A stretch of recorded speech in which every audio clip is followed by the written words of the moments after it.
السلام علیکم۔ مالک اشتر نقی کون تھا، اس کے بارے میں ہمارا موقف کیا ہونا چاہیے؟ مرزا محمد علی انجینئر کا موقف بھی اس کے بارے میں آپ کے سامنے رکھتا ہوں، رافضیوں کا موقف بھی آپ کے سامنے رکھتا ہوں۔ آئیے تاریخ کے آئینے میں دلائل کی روشنی میں جانتے ہیں مالک اشتر نقی کون تھا۔ باقی یہ کہنا کہ وہ قاتلین عثمان میں شامل تھے، بالکل ایسا نہیں ہے۔ قاتلین عثمان کی اگر کسی کے پاس کوئی سی سی ٹی وی کیمرے کی ویڈیو پڑی ہوئی ہے تو ہمیں بتائیں، اس کو پوائنٹ آؤٹ کر دیں ہم۔ بتا دیں آپ یہ کیوں نہیں بتا مالک اشتر کو شیعہ علی کے دو، مالک اشتر کیسا آدمی تھا؟ وہ تو قاتلین عثمان میں سے تھا، یہ تو آپ بیان نہیں کرتے۔ اسی لیے تو ہم ان سے محبت کرتے ہیں، اسی لیے ہم ان سے تو محبت کرتے ہیں کہ وہ قاتل عثمان تھا۔ اور جو عثمان کے قاتل ہے ابوبکر اور مالک اشتر نقی کی شخصیت ایک متنازع شخصیت ہے۔ اس کے متنازع ہونے کی وجہ ایک طرف تو ایسے دلائل موجود ہیں جہاں یہ سیدنا عثمان رضی اللہ عنہ کے قاتلین کی صف میں ہمیں نظر آتا ہے، اور دوسری طرف یہ سیدنا علی رضی اللہ تعالی عنہ کے ساتھیوں کی صف میں ہمیں نظر آتا ہے۔ اس وجہ سے اس کی شخصیت کافی متنازع ہے۔ مصنف ابن ابی شیبہ میں روایت ہے کہ جب حضرت علی رضی اللہ عنہ نے عبداللہ بن عباس رضی اللہ عنہما کو بصرہ کا عامل مقرر کیا، اس کا ساتھی اس کے پاس آیا، کہنے لگا کہ حضرت علی نے عبداللہ بن عباس کو بصرہ کا عامل مقرر کر دیا ہے۔ تو یہ غصے میں کہنے لگا کہ پھر ہم نے اس بوڑھے کو یعنی کہ سیدنا عثمان کو کیوں قتل کیا، کہ اگر حضرت علی نے بھی اپنے ہی رشتہ داروں کو عہدے دینے تھے۔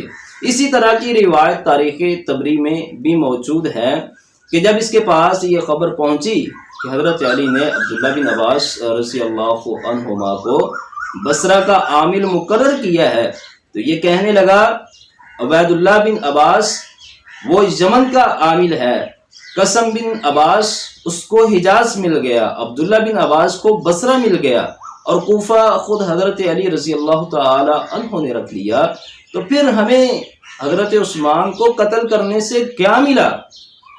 یعنی کہ ہم نے جس فائدے کے لیے، جس لالچ کے لیے حضرت عثمان کو قتل کیا تھا، ہمیں وہ نہیں مل رہا، تو ہمیں قتل کرنے سے کیا ملا؟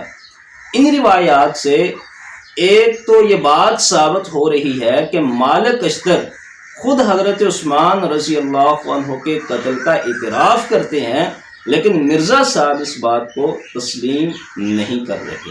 دوسری بات کہ حضرت علی رضی اللہ تعالی عنہ کے ساتھ یہ جو تھا، تو اس کے ساتھ دینے کی وجہ اقتدار، عہدہ اور حکومت کا لالچ تھا۔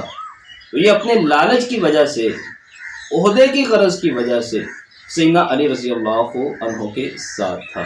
سیدہ عائشہ صدیقہ رضی اللہ عنہا مالک اشتر نقی کے لیے بد دعا کرتی ہیں۔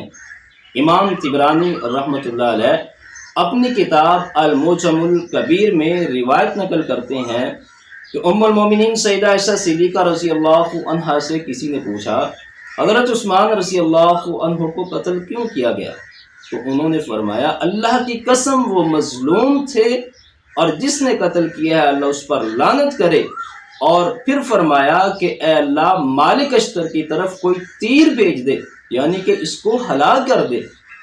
یہ امہات المومنین رضی اللہ عنہن کا گستاخ ہے۔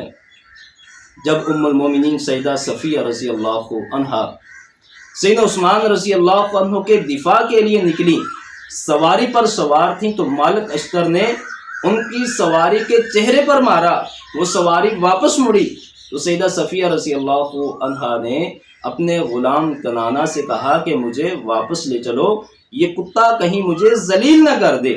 تو ام المومنین سیدہ صفیہ رضی اللہ عنہا مالک اشتر کے لیے کتے کا لفظ بولتی ہیں۔